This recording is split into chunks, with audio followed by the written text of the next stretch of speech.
We expect that Odie will sleep after that. We left every bit well, actually nothing left on the table. Every commodity, everything was used. All the helium was used. All the methane was used. All the power was used. And so we used up every bit of every ounce of consumables we took with us and generated on the way to complete this mission. So very excited about that. What we've done in the process of this mission, though, is we've fundamentally changed the economics of landing on the moon. And we've kicked open the door for a robust, thriving cislunar economy in the future. That's compelling. And so I think this CLIPS experiment, this first landing, this success on the moon, first time in 52 years, is really a point in history that we should celebrate as we move forward to subsequent missions around the moon. We could not have done this alone. This was truly an integrated global effort, and I don't think everybody was aware of that. We returned to the moon as a commercial company, but we had multiple government agencies that we worked with. We worked with NASA, of course, and multiple departments within NASA. We worked with the FAA, the FCC. We worked with the Eastern Range, all of those to get off the ground. We then had a whole series of international partners that we used as not only our lunar data network antenna dishes on the ground, but also in the supply chain. We had Australia, the United Kingdom, Japan, South Africa, the United States dishes, and KSAT dishes, KSAT based out of Norway, in India, Singapore, Dubai, French Guiana, and Mauritius in India. The supply chain, I got to talk about a little bit from Canada, MDA and Canadensis. Sweden, AAC Clyde Space provided that impeccable power system for us on the Odysseus lander. From Spain, where we got those Thales Alenia radios that gave us the ranging tones for orbit determination. And the United States, we leveraged countless companies and their strengths in our domestic supply chain. Everyone deserves a thank you for allowing us as Intuitive Machines to take the lead and lead the United States back to the moon. It's been a daunting journey. We were met with over 11 critical mission challenges, and it was the only way to get through that was with the people of Intuitive Machines who demonstrated resilience and perseverance and triumphed in solving the engineering challenges that were put forward in front of them the whole way through the mission, all the way up until our projected end at this evening. You know, the challenges came from, people ask, you know, why was this so hard and why does it take so much effort if we've returned to the moon after 50 years? Why, and we did it 50 years ago, why is it so hard? What we had was a different kind of challenge. We were constrained in cost with a fixed price performance contract from the government. We had a schedule where we were to get this mission completed within the time it takes to get an undergraduate degree. We had a technical challenge to land softly on the South Pole region of the moon. This over-constrained environment forced innovation, and this was our first flight of this vehicle, which had never been flown before in space, let alone been designed and developed. And this was a task that was given formally to nation states and sovereign governments, and we did it as a commercial company. We did this by building a robust lunar program that could launch and land more than one time. That is in place. The Intuitive Machines operations team has been practiced now like no other and can handle the challenges that are thrown for flying in space.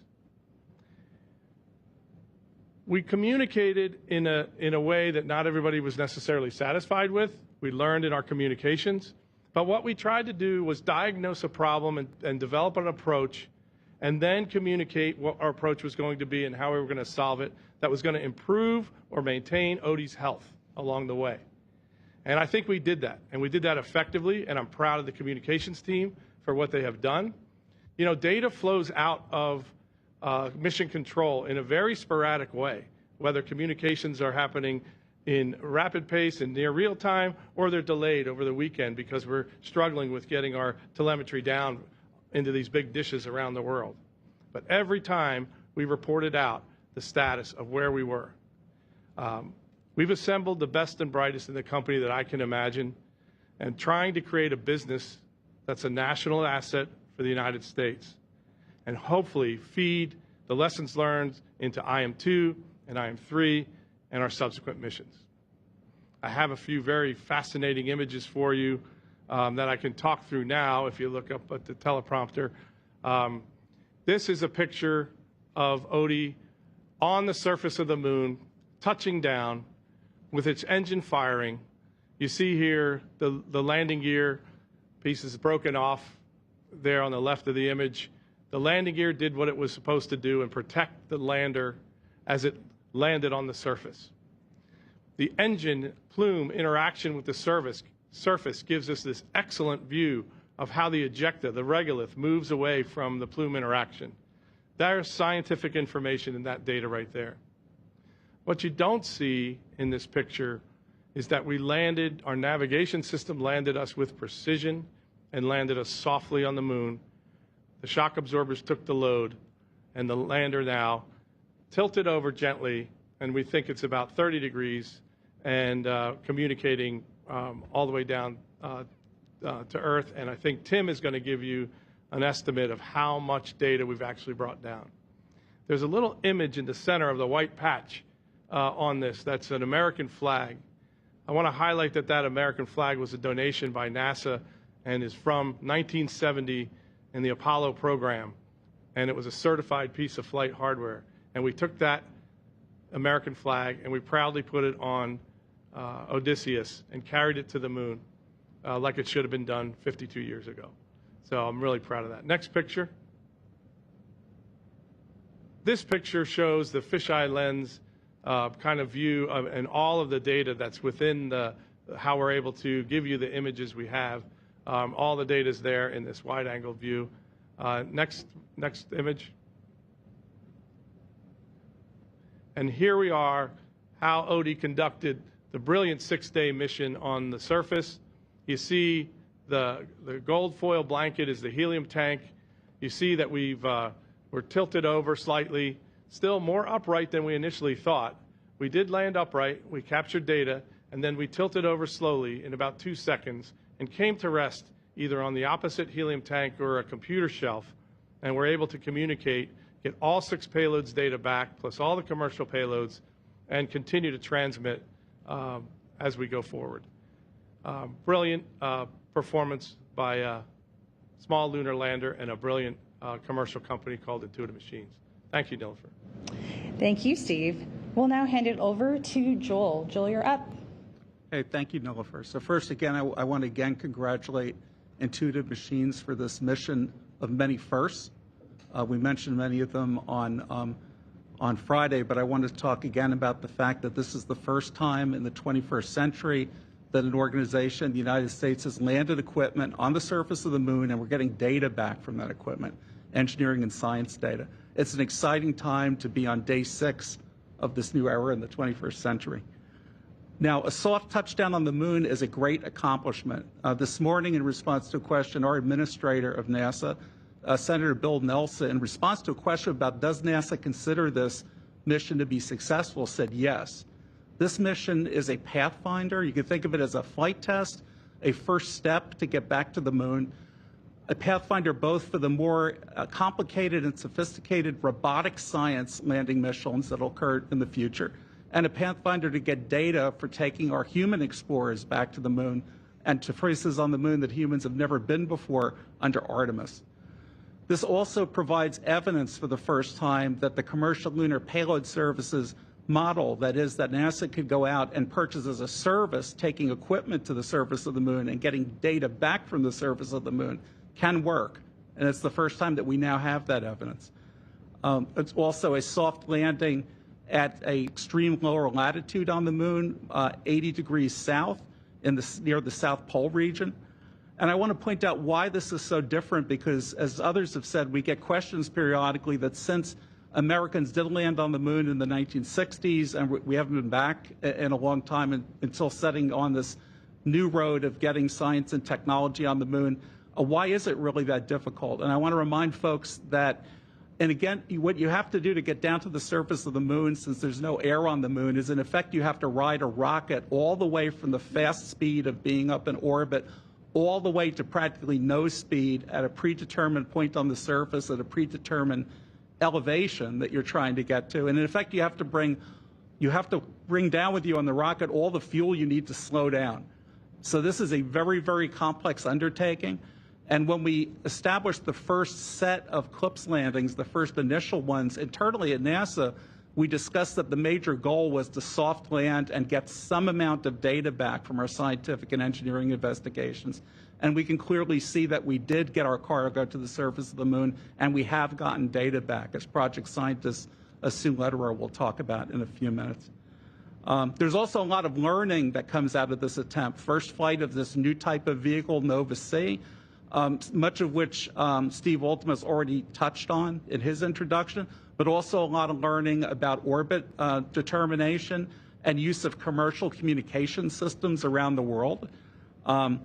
And I would like to point out that there were a number of organizations, as Steve said, that Intuitive Machines reached out to get either assistance or advice or information during the mission. We talked last Friday about Intuitive Machines' use of the onboard payload, the navigation Doppler LIDAR from NASA's Langley Research Center.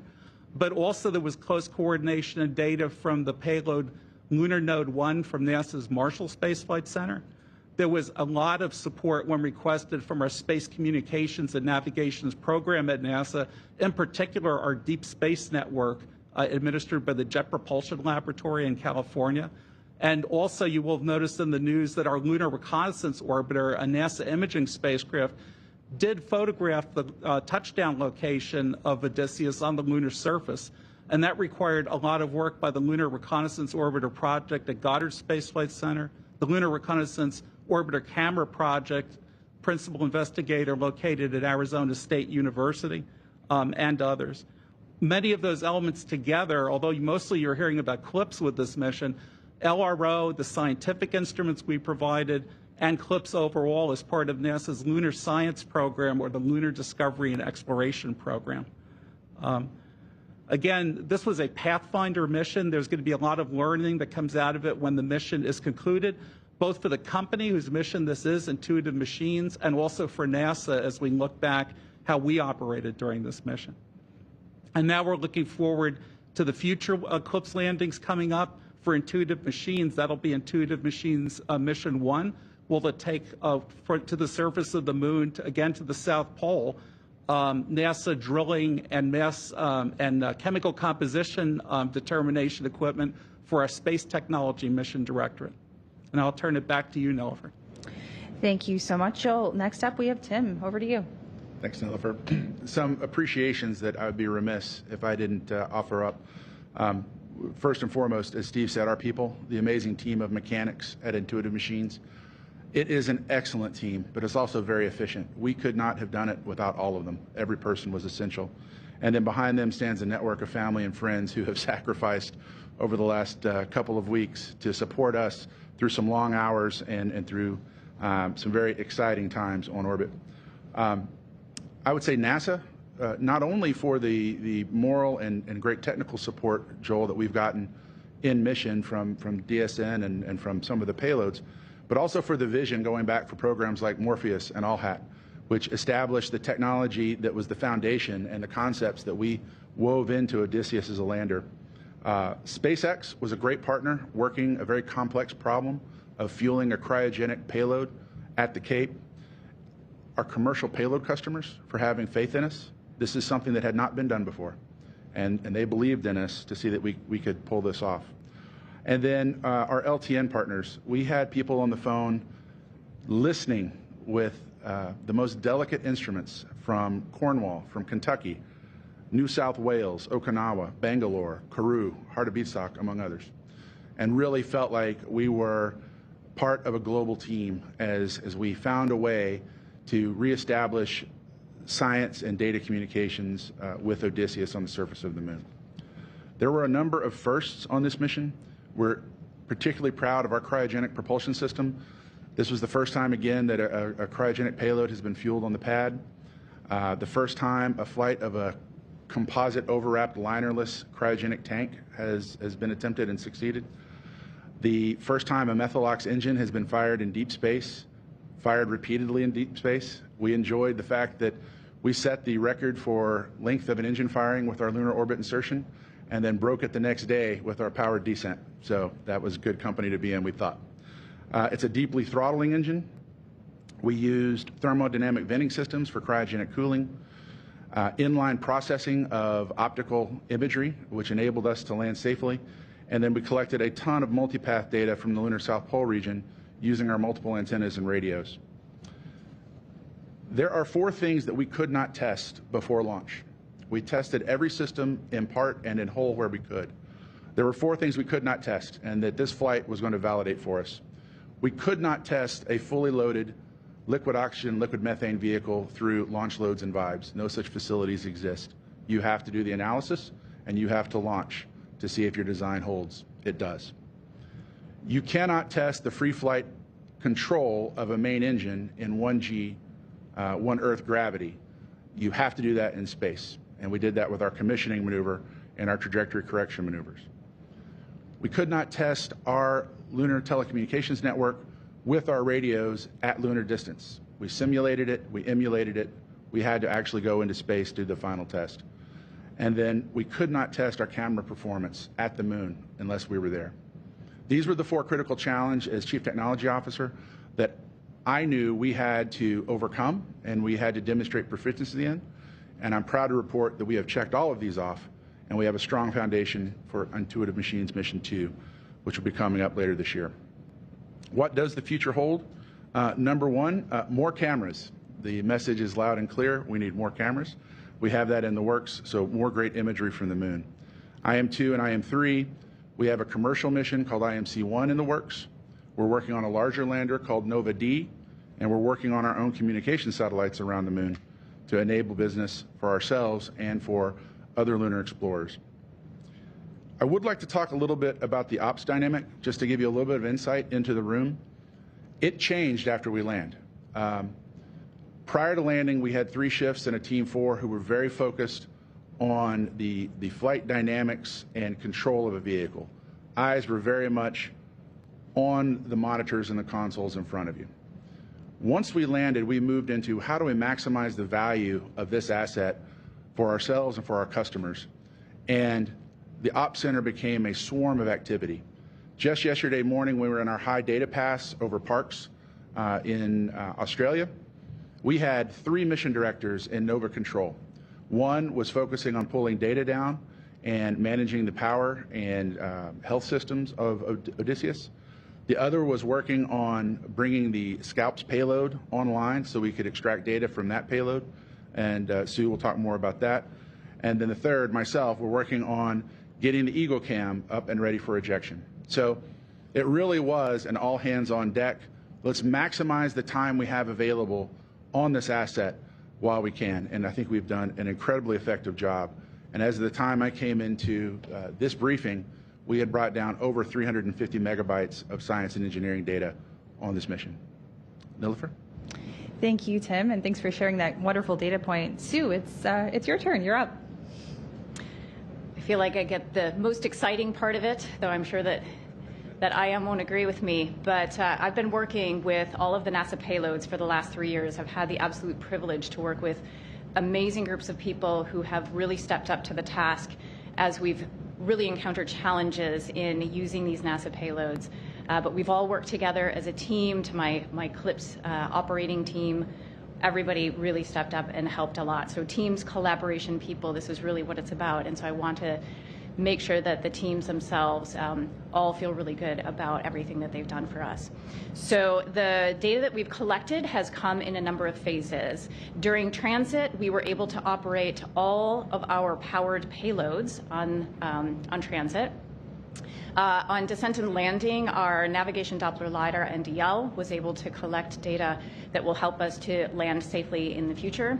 And on the surface, the 3 payloads that were planned to operate on the surface have all been able to collect data.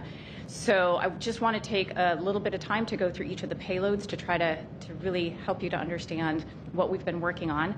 LN1 is a navigation and communication beacon that transmits radio signals back down to the Earth. They were able to complete 4 passes with Goldstone and Madrid, and 2 more passes to the Madrid ground station on the surface. So we mentioned earlier that LN1 has really stepped up to the task when IM came to us and said, hey, we really could use some help with navigation information. So I was in the car on the way home after pulling a triple shift. Sorry, Joel. And, and calling the LN1 PI, and I said, hey, Evan, is there a way that we can get your help with the navigation and working with the DSN? And he so calmly and coolly said, we're a navigation beacon. We're here to help you navigate. And that's what they did. So very proud of that team. ROLS's is the next one, and this is the radio wave observations at the lunar surface of the photoelectron density sheath. They have 4 antennas that were planned to be deployed on the surface. And Odie had a little surprise for us on the way with a little bit of help from the sun, creating a little bit more heat than we expected for the frangible. We did pop one of the antennas as we were in transit. And we took that as a sign that we were ready to start collecting science data.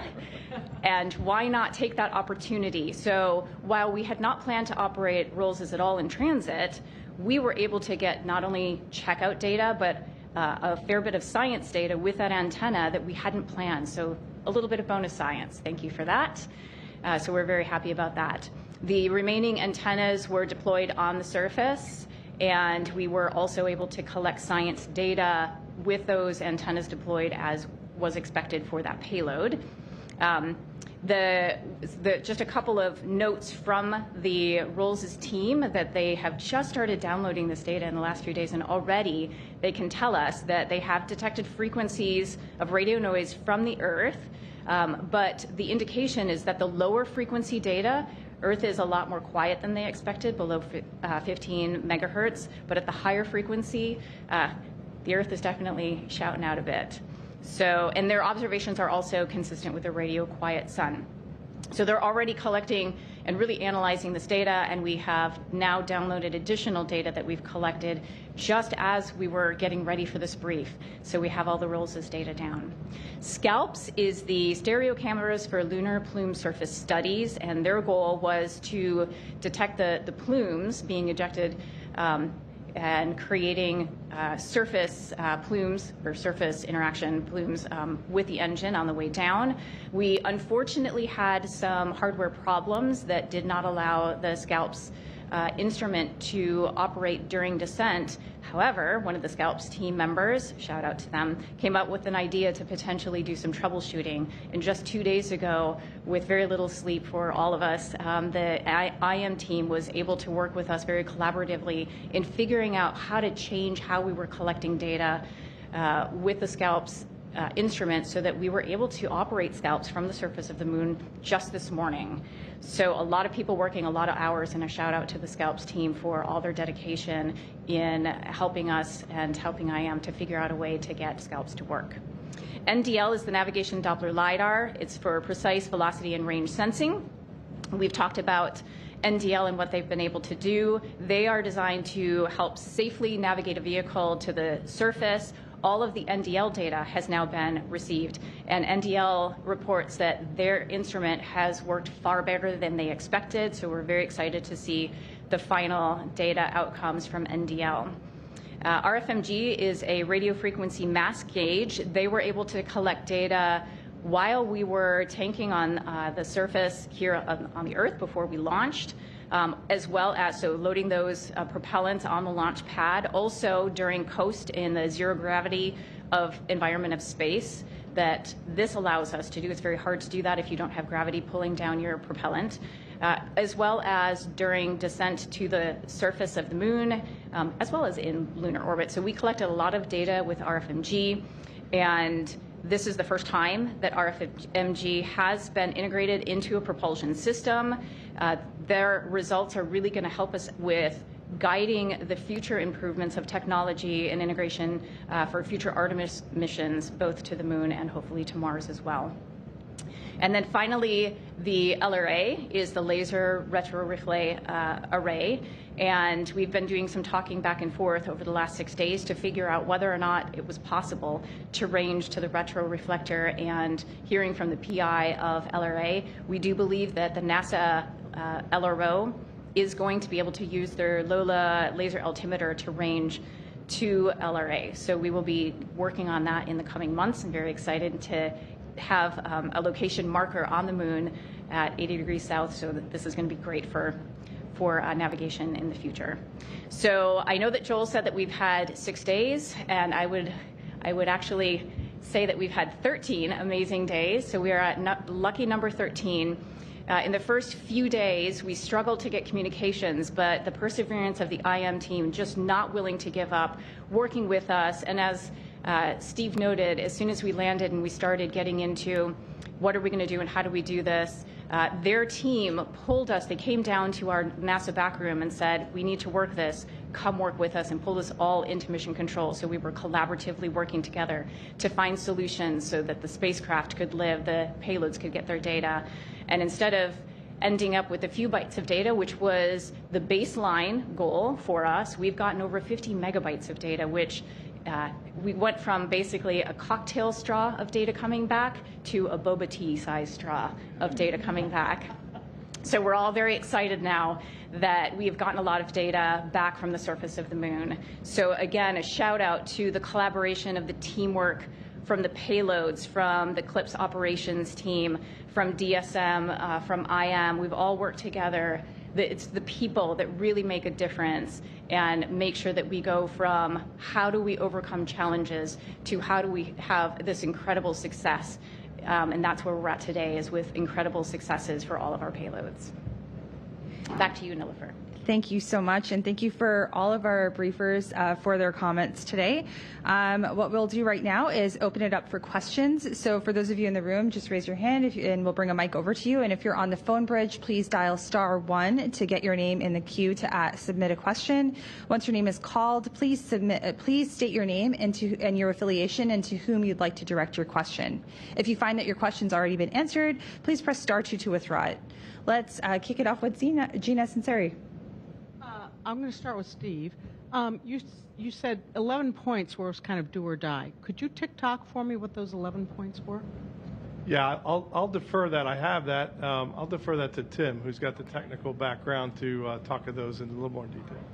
Yeah, there were a number of things we had to overcome, and some of them actually, Gina, began before flight. So we had warm methane on our first day of flight, and we had to work with SpaceX to adjust that and get ready to go for the second day. And so we overcame that. I think we published the Star Tracker issue, which was we had too tight of a tolerance check on a numerical condition for the measurements coming out of the Star Tracker. That prevented our vehicle from staging all the way to a sun pointing power positive. So we had to patch the interface with the Star Tracker to fix that. If we don't fix that, the mission ends very quickly, but the team was very effective on that. Another one that probably ticks off a few of those, we discovered in our commissioning maneuver that we had a drift in the yaw channel of our main engine control. So if you'll hand me micro OD. During a main engine burn, the way we steer the vehicles, we actually gimbal the motor, and so you turn it one way and it helps provide control on these two axes. We were drifting to one side during the commissioning maneuver, and then we saw it again in TCM-1. So what we had to do to troubleshoot that was to come up with scenarios where our engine geometry understanding and control would lead us into that drift. We knew we could do the small burns, but it was not going to be sufficient for the longer burns of LOI and power descent. So we did a couple of troubleshooting steps there. One was we moved the CG estimate on the vehicle around, which we suspected wasn't really the case, but it mimicked the signature we were seeing. And then we did a patch to our engine geometry, which was what we call an iLoad set, or parameters that the software reads kind of from a flat file. We updated our iLoads to redefine the engine geometry because we began to understand that under full thrust load, the geometry of our actuators was slightly different. And so we're able to patch that, and that led us to the successful LOI and the successful power descent. I will tell you that on the day of landing, when we watched the pointing control come across the consoles, it really looked like a video game. It was so good. I had never in any of our simulations seen the engine perform as well as it was after we had tuned it up through those burns. But if we hadn't done that, then we would not have been able to land on the moon. So those were some big steps for us. We published a few things about learning how to chill our engine in. We do have a cryogenic engine. We have to chill the metal of the engine itself before we can fire the engine. Our first commissioning maneuver, we didn't get it right on the methane side, and we had to try again, and we fired successfully, but not on time for the commissioning maneuver. We came back and reloaded for our first correction maneuver, TCM-1, and we missed the other side, the oxygen side. I may have them backwards. We missed oxygen on the first one, we missed methane on the second one. And we had to reload, and a couple hours later we came back and we dialed that in. From that burn on, though, we had it perfected. And the next 5 burns, the process that we tuned once we were in orbit, we hit all 5 burns exactly on time of ignition. If I get to the moon and I miss LOI by even a minute, we don't land on the moon. It's very, very precise. So that was another one we overcame. We did end up in a lower orbit after LOI than we'd anticipated. Our paraloon was low. And fortunately, our flight dynamics engineers had preloaded the ability to do a lunar correction maneuver, and we were able to push that up and move our orbit from our planned lunar orbit, which would be 100-kilometer circular, basically into something very close to our descent orbit. So effectively, we had the agility in our control room to move deorbit insertion from orbit 12 to orbit 3, something like that. What else do I have on my list? Oh, we discovered that the laser rangefinders weren't working. Again, it was an interface issue, and we've talked a little bit about that. You know, there's a pin in the cable that's a safety feature that once you put it on, you can't see if that pin's in place or not. And it's a Type 4 laser, so we didn't test it once we got to the Cape. Clearly something we can fix and rectify in testing on the next time through. And nonetheless, the vehicle performed just with our optical navigation system above expectations and allowed us to land safely. And then there were a number of other things that probably don't rise to the same level. And a lot of these things were crises anticipated, identified, and resolved before they impacted the mission. And so the team was excellent in saying, okay, if this is the challenge we're faced with, this is the resolution, and how do we marshal our resources in that control room and with our backup Team 4 to make sure they did not impact our ability to land safely. Thank you so much. We have another question in the room that we're going to take. Hi, Eric Berger with Ars Technica. First question is for Steve or Tim. Can you describe how the lander came to be gently landing on the moon? I guess it's only about 30% tipped over. Do you think it's leaning against a rock or something's holding it up? And then, Joel, I'm interested in sort of your assessment of the mission in terms of the objectives NASA hoped to see from the soft landing to getting all the data back. Was this like 100% mission success from the Eclipse program's perspective, or how would you sort of grade it? So with respect to piecing together what happened at landing, we received telemetry. If you remember, on the evening of landing, we had no communication signal and then a weak signal. And in our consoles, the data was up to a point and then frozen until that communication was restored.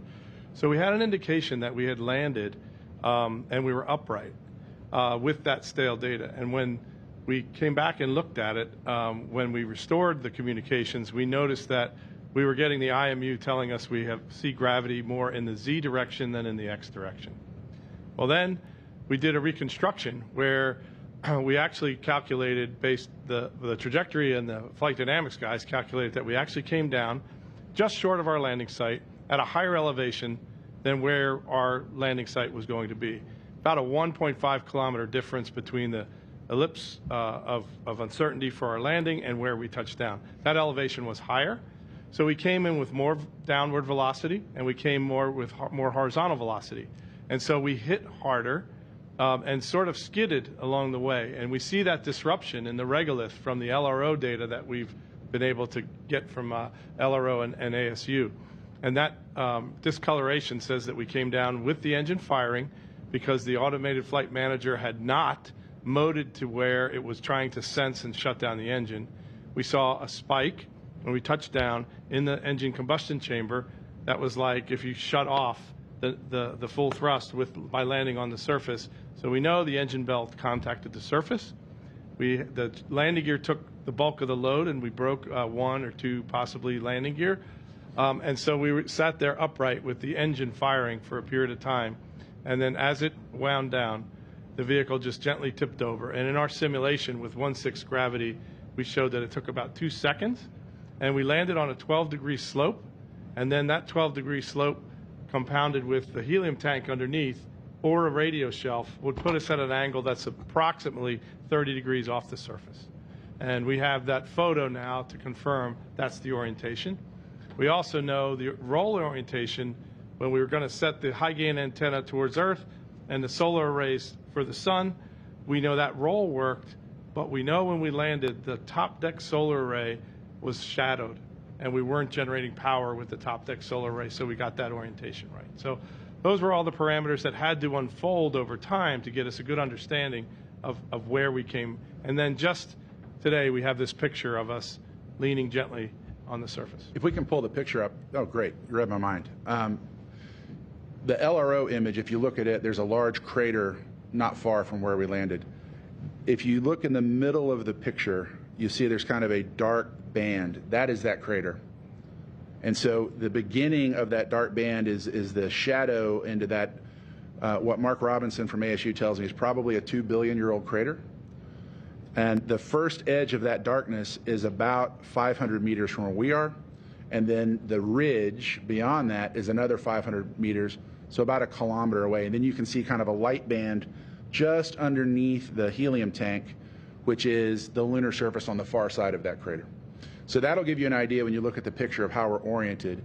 In this picture, the sun is to the right and is moving across the sky right to left. And so it's illuminating the solar array on the other side.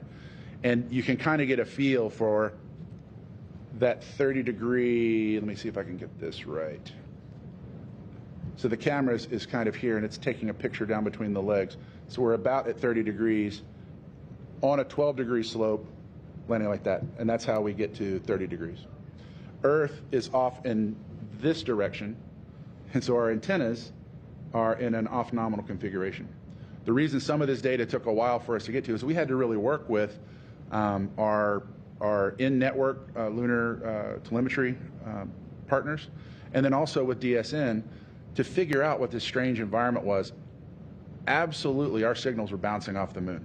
So we were receiving both the direct path signals from our radio and the opposite polarization as well. And so we had to sort through exactly how to do that. But once we got it down, we got into a rhythm where we could monitor health and send some basic commands for about 16 hours a day.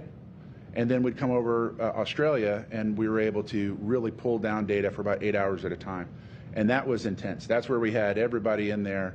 We had no dead air, just like in the radio business. There was no dead air, right? We wanted data coming down all the time. Well, I want to fix this payload. I want to work with scalps. Great. Be downloading data while you're working with scalps. And so that was kind of the operation we had.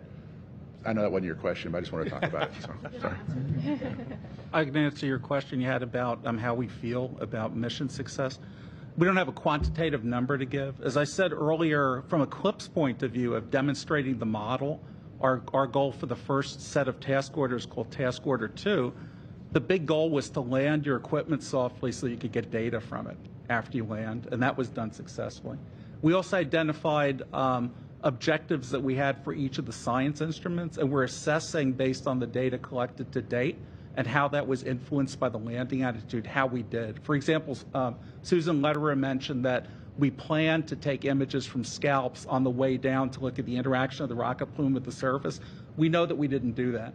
But we're fortunate that several of these instruments, like scalps and Rolls, will fly on future CLPS deliveries also. So we have an opportunity in the future to take that data on different vehicles.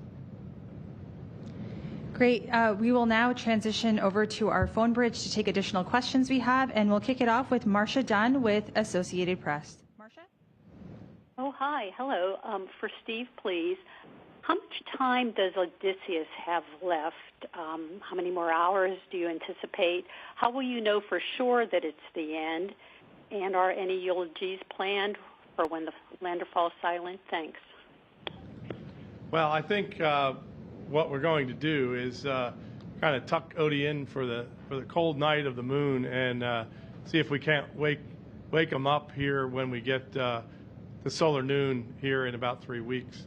So we know through that we are degrading in power, and we expect that within about 5 hours or so from now is when we will be at a point where we will no longer have commanding or telemetry coming down. We are going to leave the computers and the power system in a place where we can wake it up and do this development test objective to actually try to ping it with an antenna and see if we can't wake it up once it gets power again. So that's the plan.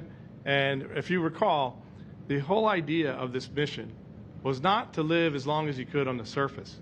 This mission was intended as a scout and a pilot mission to go land on the surface, collect the data, and then the cold of night was going to take the lander and where it would sit there quietly for the rest of the time. We accomplished that. And so now, extending to get additional data beyond that planned mission end and quiet power down of Odysseus, we expect that there may be another opportunity here in a couple of weeks to take a look at it again. So no eulogies planned, Marcia.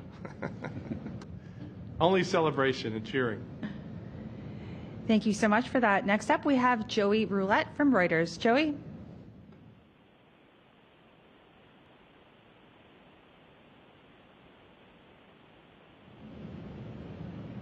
All right, we do not have Joey Roulette. We have Andrea Line. Oh, there we go. Okay. Can you hear me? Sorry, I didn't know I was on mute.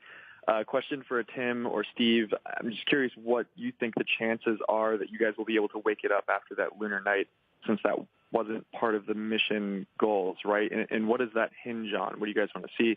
And then I guess for Steve, how do you ensure that other companies are aware of the problems that you guys faced? Are you looking to share the lessons learned from this mission with Astrobotic and Firefly, maybe? Thanks. Well, I can address the surviving the night. You know, the real limiter, the number one limiter we face is the batteries. Batteries are a chemical asset. That chemistry does not respond well to deep cold. And so if something happens to the batteries for 14 days of less than 250 degrees, then we won't be able to come back up. And the batteries absolutely are not tested to that level of cold. Neither is our flight computer or our radios. If we asked our vendors to tell us what the probability was of surviving the deep cold of the moon, they would not put it in writing, and so well, they shouldn't. So those are the things we're worried about. Our solar arrays should handle that fine. So we're confident that when the sun comes back up over Odysseus, that the solar arrays will energize and they'll send power. The real question is, are the batteries there to receive that power and pass it on? And then will the electronics within our computer and radio have withstood that deep cold and not basically cracked under the thermal stress? So wouldn't put odds on it, but those are the things we're facing when the sun comes back up on the solar array in a few weeks. Yeah, and for my comment there is we're in a position where why not try? You know, with no odds on it, let's see what happens and gain some data and insight that we otherwise wouldn't get if we weren't on the surface of the moon. We've also overcome challenge after challenge after challenge we didn't know that we would be able to get past. and he's a scrappy little dude. Yeah, I would not bet I have against confidence Odie. in Odie at this Yeah, point. that's right. It's been incredible. As far as sharing the data with other industry vendors who are attempting to land softly on the moon, also, we certainly want to give them the insights of our learning and our experience. And I think there's a whole series of conference papers and talks and briefings on what we experienced and what we learned that are part of this historic journey that we want to share. We want to share and talk about and let people know so that we raise all boats and we all end up building this burgeoning cislunar economy. Great. Thank you so much for that. Next up, we have Andrea Leinfelder with the Houston Chronicle. Andrea? Hi. Thanks for taking the questions. This is for Steve or Tim. Can you share a list of mission objectives and which of these were met and which were not? Also, can you explain a little more why you could pull more data when over Australia and not at other times? And then for Sue, so all 6 NASA payloads received data, but what was the quality of this data? Was it the quality expected or was it limited by the lander tipping over? Thank you. Well, I think we had some very high-level mission objectives, was to touch down softly on the surface of the moon, softly and safely, and return scientific data to our customers, the 2 primary objectives. And both of those objectives are met. So in our mind, this is an unqualified success. I think internally, we had objectives to really wring out the performance of this vehicle and understand that the engineering process we went through from design to development to testing and assembly, integration, and integrated testing was that model in the way we did our aerospace engineering was that solid thesis and a solid model. And in fact, it was, because this spacecraft is such an amazing spacecraft that we did fixed price in a short amount of time that was able to perform everything we asked of it. So I think those are my top 3 mission objectives.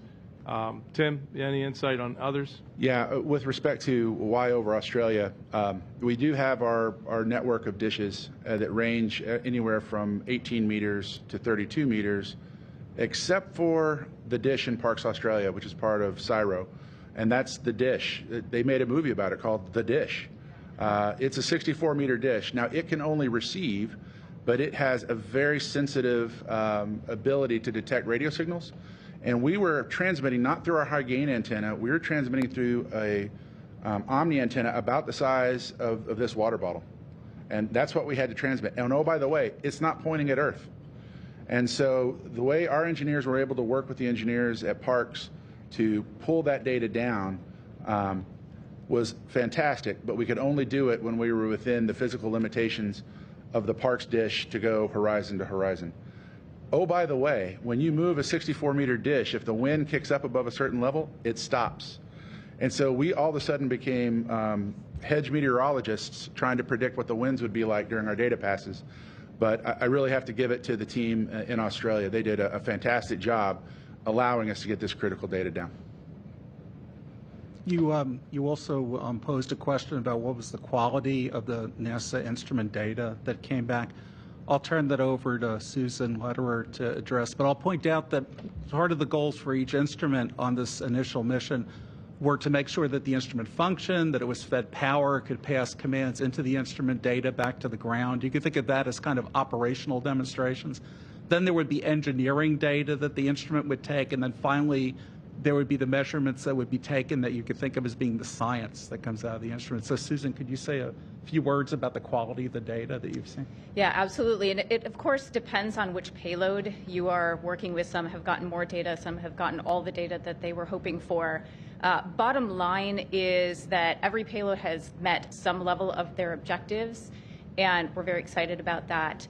Joel mentioned that we have tech demo instruments that are on board. They have now graduated to have actually been navigation instruments that I worked with IM, helping them to land safely on the surface, both LN1 in transit as well as NDL on descent. So we're very proud of our payloads. We're very excited to start pouring through the data. And in fact, on my way here, I was listening on the loops as data was being downloaded just hours before, and in fact, just before we walked into the press briefing, indicating that all the data that we've taken is now on the surface. So our payloads are very excited about being able to now analyze this data. So I want to give them all a chance to rest first, and then we'll get into at what level have we succeeded. But everyone has succeeded at least in some of the objectives.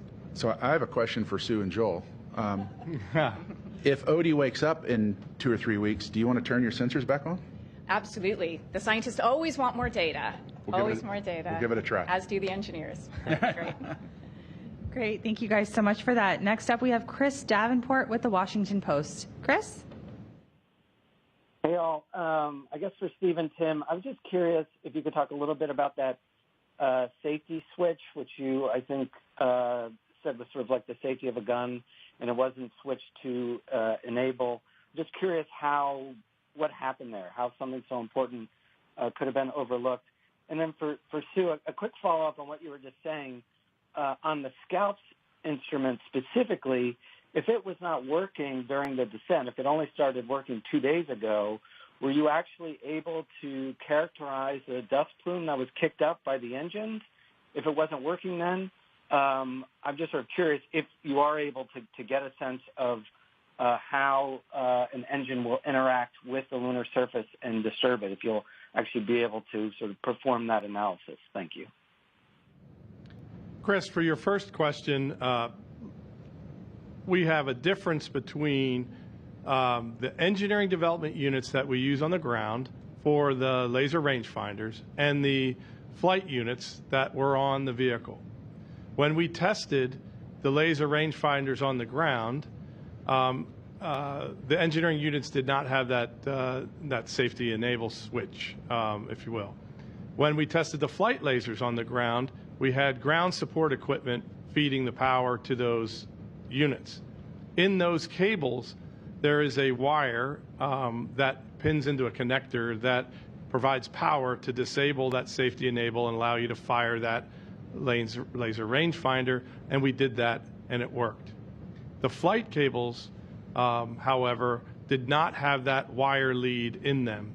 And so, there's a range safety requirement that you do not have an active laser with a potential to fire it, and you needed a limiter while you're on the launch pad getting ready to launch.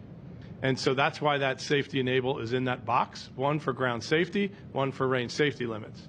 And so there is a difference between how we test on the ground and the units we tested and the cables we use versus the cables we built for flight.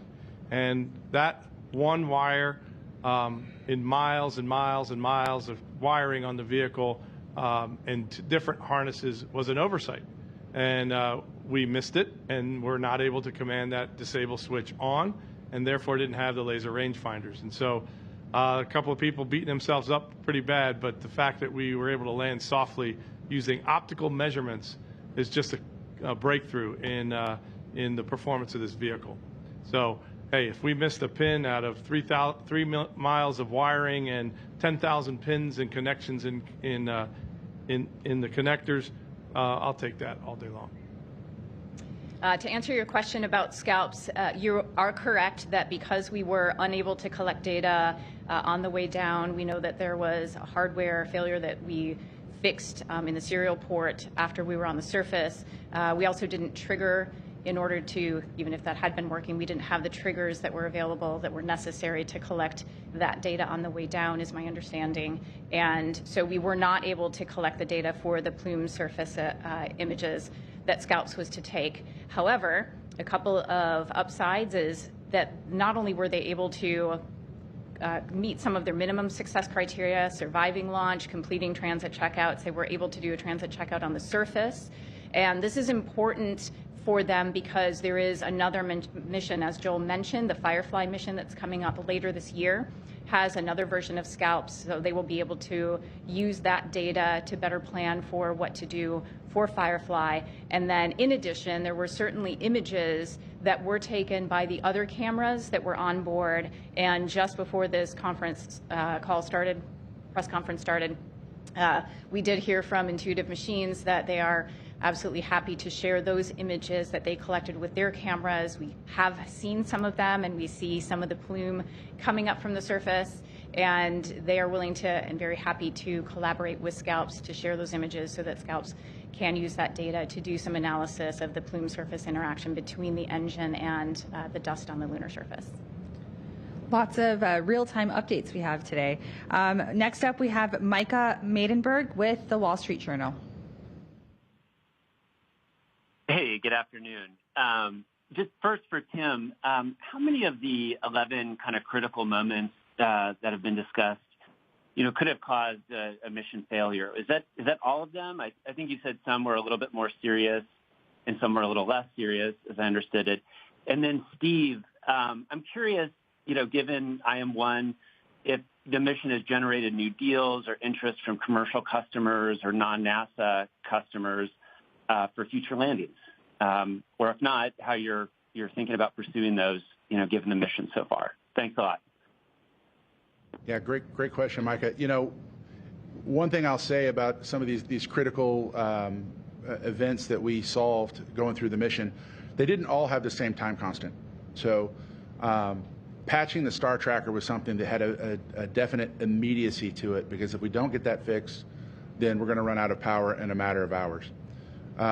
The challenge of making sure that we had our engine start sequence was one that we had opportunities built into the mission to resolve that as we went. So if it had gone uncorrected over the course of the next 4 burns, then mission success was not assured.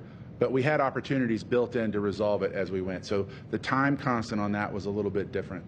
The same thing for fine-tuning the engine geometry and making sure we had the steering coordinates updated for what we were actually seeing in flight. So it was kind of a mix. If any of these issues are left unresolved, they become major. But not all of them were critical in the sense of, I need to solve them in the next couple of hours, or we're in real trouble. With that said, this is a sprint mission to the moon. We did the fastest transfer from launch to low Earth orbit that anyone has done since 1972. And you definitely felt that pressure of, I only have so many days, and the clock is ticking to get myself into lunar orbit. So I wouldn't necessarily say that we breathed easier on the ones that we knew we had a little bit more time for, because they were critical. But I do want to emphasize that the time constants in these were variable. Yeah, the one thing I'll add to Tim's question, or the question he just answered, is that about 3 days into the mission after launch, we said to ourselves, we got the mission directors together and the Team 4 leaders together and said, look, we've got to get on top of this. There are things that are happening to us, and we're in reactionary mode trying to make sure we save the vehicle. We've got to be looking ahead and anticipating what might happen downstream. So as we went through the mission, we got further and further ahead, thinking about the possible failures and what could get us and what we had to fix in that certain time frame. And once we did that, I think we really had ourselves in the right mind frame to succeed. So, and on your other question, Micah, is that we have been contacted. I think the ESA contacts that we have and representatives we have, we're very excited for our mission. And we've been talking to a number of European companies that are flying equipment on our mission too, and ESA expressed interest in wanting to participate with us in flying payloads on that mission. We've heard from several companies who wish to entertain sponsorships, so that's of interest to us. We haven't had those conversations yet, other than their outreach to us. And so I just think it's the tip of the iceberg, and it's beginning for people to realize, wow, this was an incredible success. What are the possibilities? And I think that was the whole purpose here, was to open up space exploration to be everyone's. And so more and more people can participate. And if that's the result we get, I'm happy for that. Great. We have quite a few questions we want to get through this afternoon. So next up, we have Jeff Faust with Space News. Jeff? Good afternoon. A question for Tim or Steve. If you had a working laser rangefinder, how would the final phases of landing potentially played out differently? Would you have been able to recognize you were approaching an area of a higher elevation and adjusted the landing appropriately so that you would touch down more softly, or would the slope of the landing area have made it difficult to land anyway? And then also, we heard on Friday about the Herculean efforts you made to incorporate the NDL data into your software. Did that not help on the final phases of the landing? How did that play out? Thanks. Yeah, great questions, Jeff, and I'll try to be brief because Nilofer's asking me to. If we would have had the laser rangefinders, we would have nailed the landing. We actually have a terrain map built in to the system that anticipates the terrain we're going to fly over. It is robust to variations in that terrain. We've tested it for robustness to make sure that if we're off a little bit, it doesn't throw us off, and then it converges at the landing site. I'm confident if our laser rangefinders had been integrated in the system, we would have absolutely hit the bullseye. With respect to the NDL, what we had done, we absolutely succeeded in wiring the measurements in to the laser rangefinder registers. We absolutely succeeded in remapping the geometry of the laser rangefinder laser beams to what the NDL laser beams were. And we did all of that in the navigation algorithm. The part we missed was there is a data valid flag that's set all the way back in the laser rangefinder itself, and we needed to populate that in the navigation software that we patched to basically hard code it to 1. And because we missed that, the navigation algorithm said, you've got measurements, but I don't see my data valid flag that I'm expecting from the original laser rangefinder. So those did not process after all. So basically, we landed with our IMU and our optical navigation data flow algorithms, which were unique. It's the first time anybody's flown this algorithm, and it exceeded expectations because we lived to tell about it. Thank you for that, and thank you for your brevity. Next up, we have Adam Mann with Science News. Adam? Hi there. I guess this is a question for Steve or Tim. Would you say that the lander has performed about what you expected, or has it kind of like exceeded what you would have hoped by this point? Well, I think we'll both answer with as brief as we can, Tim. So, this lander has exceeded all my expectations of how it was going to perform. When we look at the systems today, nothing broke. The landing gear was subject to an environment that it was not designed for, a harsher landing that was outside its design limits. Everything on the spacecraft worked. We had single string items, we had redundancy, dissimilar redundancy, we had all kinds of protections that we could put in place within the limits of our schedule and budget. But man, this was a very robust lander I'm very proud of. And, you know, the little bit of a wire issue here or a little enable switch over there, those minor things are easily corrected. But when I think of major redesigns, we're thinking about adding cameras and adding antennas, you know, things like that. But really a robust, I think somebody called it a beastly lander. Yeah. Scrappy little guy. Scrappy little guy. Absolutely, Odie exceeded expectations in every effort, every area. And one thing I would add to that is our operations team and what they had preloaded in for how to use this machine on its way to the moon and how to command it and to respond to different conditions was masterful. And the vehicle responded to all of those commands. It responded to every demand we put on it well above expectations. And so it set the bar high for IM2. Thank you so much for that. Next up, we have Leonard David with Scientific American magazine. Leonard? Yeah, thank you. Maybe for Steve, I love the term overconstrained led to innovation. Maybe you could break that out a little bit. And I'm curious about IM2 as far as the launch date, what you see, and how would you gauge that particular landing area, Shackleton Ridge, compared to this? How would you gauge the difficulty for IM2? Okay, so on the first part is there's a lot of organizations that have an innovation officer or have innovation initiatives, and I'm not quite the believer in that. What I see firsthand from this effort of trying to go to the moon and return the United States to the moon for the first time in 50 years is that the innovation came from being absolutely over-constrained, where you didn't have enough time, you didn't have enough money, and you were trying to tackle a problem that seemed almost intractable. And so, with that said, we put a culture in the company of Intuitive Machines that there is no giving up, there's only perseverance, and there's only losing if you give up. And so find a way around it. If you can't test it one way, you have to test it another way.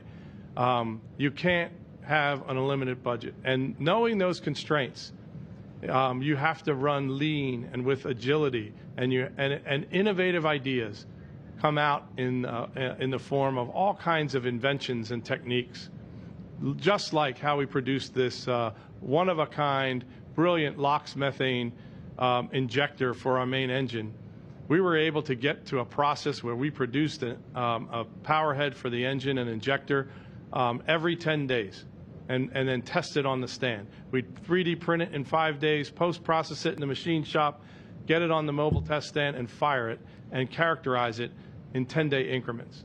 We were able to build 40 injectors in the period of time that we needed to build that engine and make it fly. And you know what? It flew perfectly. So that's an example. And I think there's a whole case study to be done on how we've done this lean, agile development that could be quite disruptive to aerospace in the way we've set the bar for a new price point for going to the moon and opening up the cislunar economy. The other one for Mission 2, I have so much more confidence knowing that the flight control, the propulsion system, and in fact, these algorithms, navigation algorithms that Tim talked to, can put us down in an area of craters and shadows, and they can put us down with precision. And that precision is what's needed if we're ever going to get to the South Pole. The fact that we had this trial run to the South Pole region, and we did it without a laser altimeter, only gives me confidence that when we put those laser altimeters in, we're going to stick that landing. Thank you so much. Christine Fisher with CNN. Christine?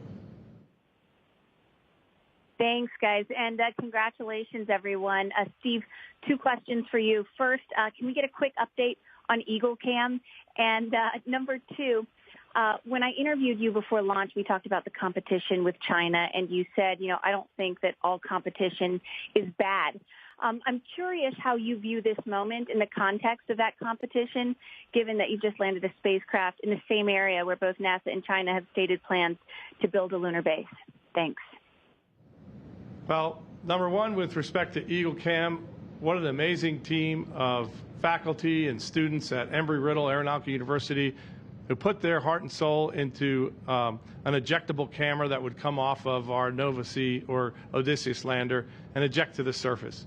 Unfortunately, we couldn't get to that with the power descent the way it happened.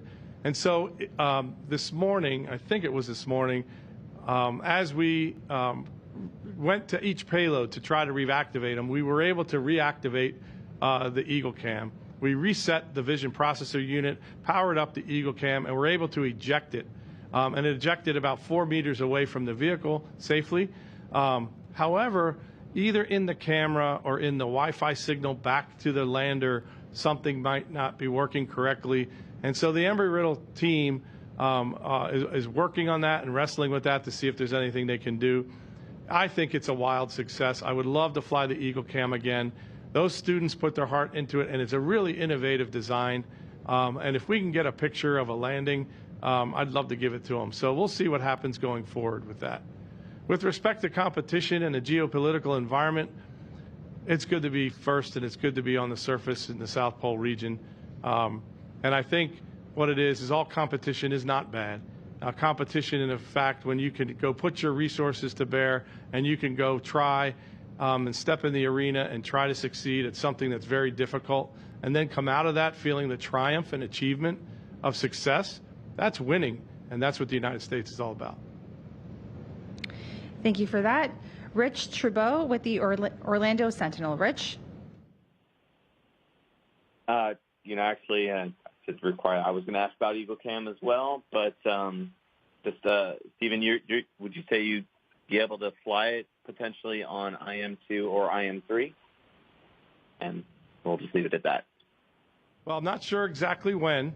I'm not sure whether or not the university can do it. It would be nice. We'll talk to them and see. I called Jim Gregory, the dean of the College of Engineering, and told him that give the students a pep talk that they built a piece of flight hardware, flew it to the moon, and ejected the camera. That's a success. Now, can we get an image? Let's work on that. And so we'll see how that plan shapes up over the next coming months and see where that EagleCam might lie in the future. Thank you so much for that. Next up, we have Irene Klotz with Aviation Week. Irene? Thanks. For Steve or Tim, when did you realize that you had made the landing without the LiDAR data? And what was the last payload to send back science data? Was it the Scout mission that you were referencing earlier, or one of the commercial payloads? Thanks. Yeah, as Steve mentioned, we had a planned telemetry outage as the vehicle turned, and we went from one set of antennas to another. So we had not yet seen any of the LiDAR information at that point, but that wasn't necessarily a surprise because we weren't sure what the performance of NDL would be, and we didn't know if it would work until we got closer to the surface. It really wasn't until after probably day 3 on the surface where we began getting telemetry packets down and interrogating the stored data on the vehicle that we realized we hadn't processed it and we'd landed just with the optical measurements. There's a second part of the question, but I lost it. What was the last payload? Last payload. It's a race to the finish. We have, I think, Rolsys and Scalps have been generating and collecting data over the last 24 hours. And so who actually collected the last data and who generated the last data, it would probably be one of those, right, Sue? Well, and it's also what data has been sent back latest. And what I can say is that as we were getting ready for this press conference, they're still running the vehicle. And so stay tuned because Odie's not done. Great. Thank you guys so much for that. Next up, we have Ken Chang with the New York Times. Ken? Hi, thank you. So I wanted to confirm all the communications has been through the low gain antennas. And I was wondering if you could just describe how many there are and where they are in the spacecraft. And then I have some power questions. When is lunar sunset? When's the next sunrise? And how long do the batteries last when there's no more power being generated by the panel? Thank you. Yeah, thanks, Ken. There are 4 antennas on the vehicle. During transit, we actually used our high gain antenna several times, as intended. But we have 4 Hemis on the top of the vehicle, and they all have a slightly different pointing, kind of like this. I'll get a better model next time. But they all point in slightly a kind of a clocking configuration. But those are all the Hemis. And then the high gain antenna is on this side, and it's co-aligned with one of the hemispherical low gain antennas. Since we've been on the surface, all communications have been with the low gain antennas, absolutely.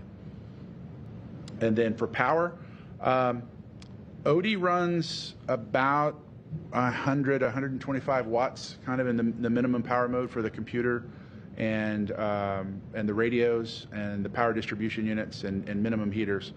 So once and it's not exactly sunset that's the problem. It's the sun is now passing across the solar array that we have available. And so when the sun moves past that, it'll be just a matter of a few hours. And we were getting really close to that when we came in. Now, the good news is, as you look at the way Odie's laying on the surface, the sun is moving towards the engine this way. And so by tomorrow, it'll almost be completely over the engine. So even though the lander is still illuminated, this particular solar array is not. But when the sun comes back up in the east, we'll find out if everything else still comes on. That top deck is in a great position to pick the sun up at sunrise. And so we'll start listening at sunrise at our location and see if Odie wakes up from a nap. Thank you so much for that. Jim Siegel at nasatech.net. Jim? Hi, everybody. Jim Siegel here, and thank you for taking my question, and congratulations to all of you on a great success. I wondered if you had any idea what the approximate temperature on the lunar surface is, where Odysseus is, what the temperature is, and how would you rate the performance of the Columbia blankets that were supposed to protect the tanks for the propellants? Thank you. Well, it's been cooling because the sun, even though we're at 80 degrees, it's starting to go down. And as you know, there's an intense thermal gradient at the moon where things that are on the day side of equipment get very, very warm, and the things that are in shadow, even a few feet away, get very, very cold. And so, but the average temperature we are starting to drop and cool. That's very interesting because as we continue to record radio frequency data from our stations, listening to the last communications on this round with Odie, that's actually giving us information about multipath and the interaction with a cooling surface on the moon. And then as far as Columbia goes, the material has worked so well that we plan on using additional Columbia materials on IM-2. So this has gone from being an intriguing partnership for sponsorship to a relationship that is really valuable for us. And we're going to take their material technology and capability with us on future missions and expand on that partnership. Great, thank you for that. Anthony Leone with Spectrum News. Anthony? Hello, yes. Thank you very much, and congratulations on such a successful mission.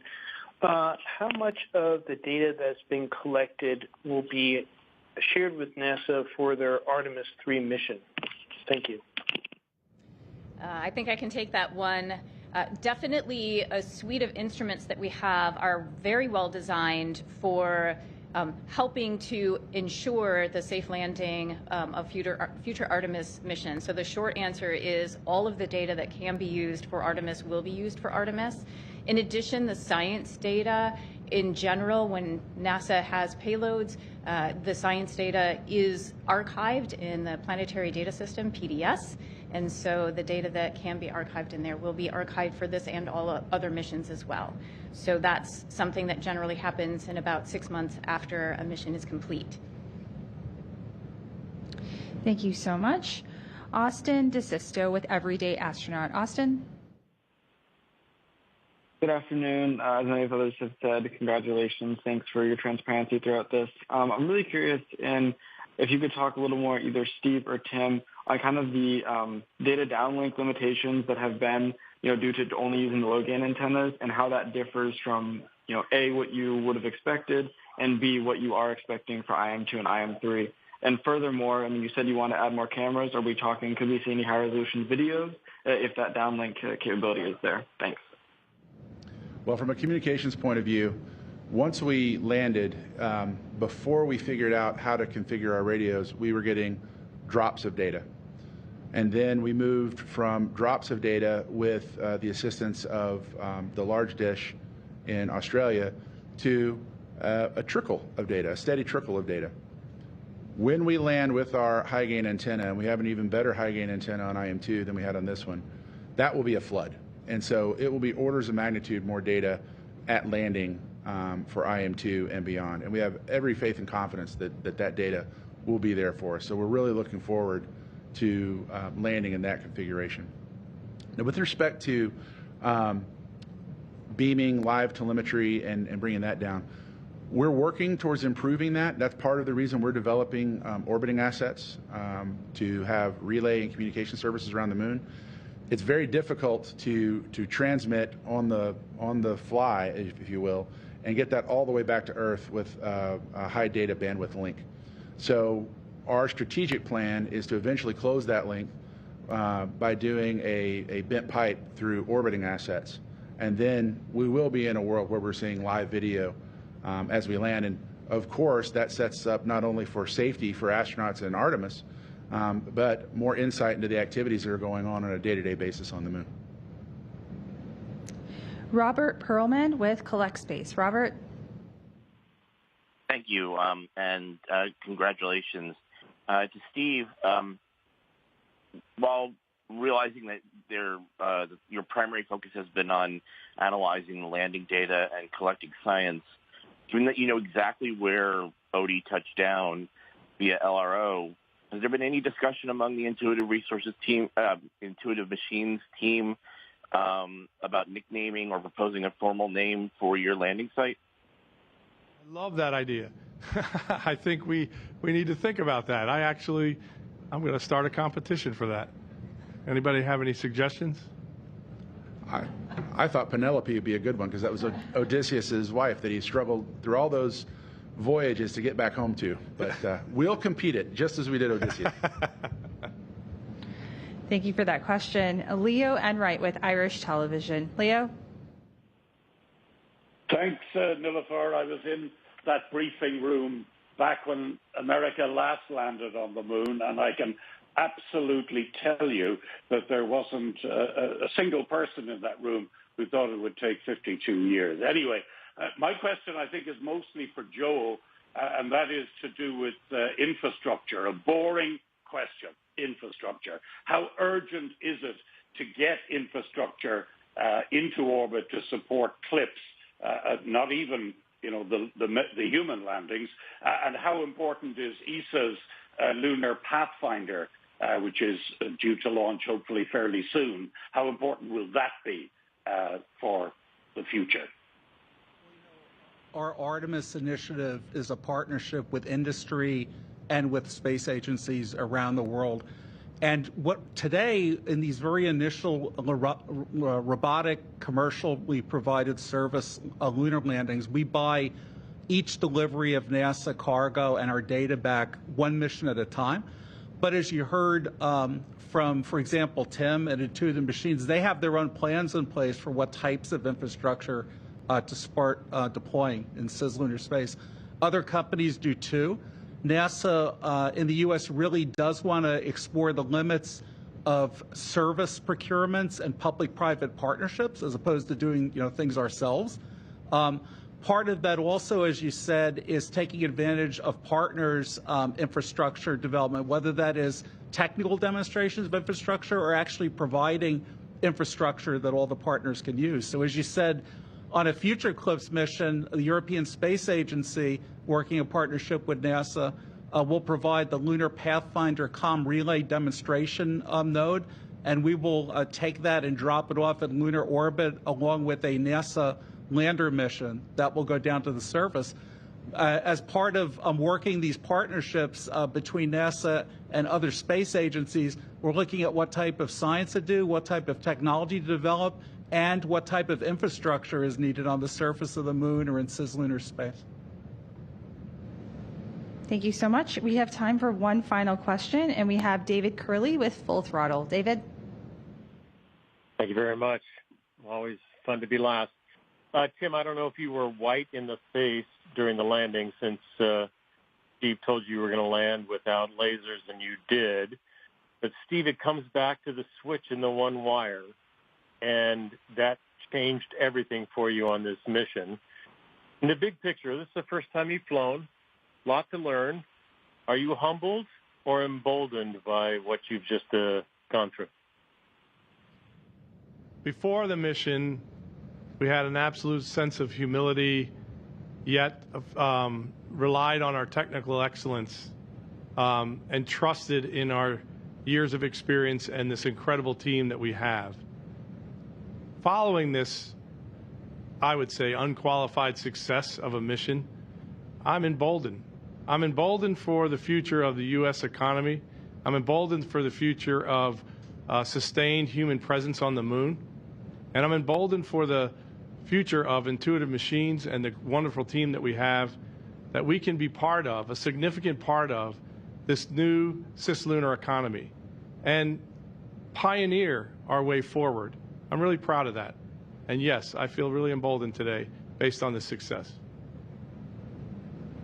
Great way to close us out. And thank you so much to everyone who submitted questions this afternoon and to our briefers for all of your comments and taking the time to discuss this groundbreaking mission enabled by NASA's Commercial Lunar Payload Services, or CLPS initiative. We hope that you continue to follow along on the journey by following Intuitive Machines' platforms or nasa.gov/CLPS. That will wrap today's briefing. Thank you so much.